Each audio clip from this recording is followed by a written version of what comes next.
यस कार्यक्रमलाई मूर्त रूप दिन सहयोग गर्ने सम्पूर्ण भाइ बहिनीहरू, शिक्षक साथीहरू, कर्मचारीहरूलाई म विद्यालय प्रशासनको तर्फबाट हार्दिक आभार प्रकट गर्दछु।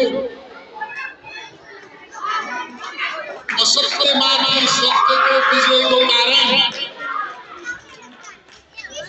विष्णु भगवानले आठौं अवतारको रूपमा श्री कृष्णको रूपमा जन्म लिनुभएको हाम्रो पौराणिक कथाअनुसारले भनिन्छ। त्यसैको सन्दर्भमा हामीले यो यादगार हाम्रो चाड मनाइरहेका छौँ। यसलाई सबै भव्य तरिकाले मनाउन र यसमा मनोरञ्जन गर्नुहुन सबैलाई मेरो हार्दिक अनुरोध छ। सबै खुसी रहनुहोस्, सुखी रहनुहोस्, इन्जोय गर्नुहोस्। मेरो शुभकामना यही छ।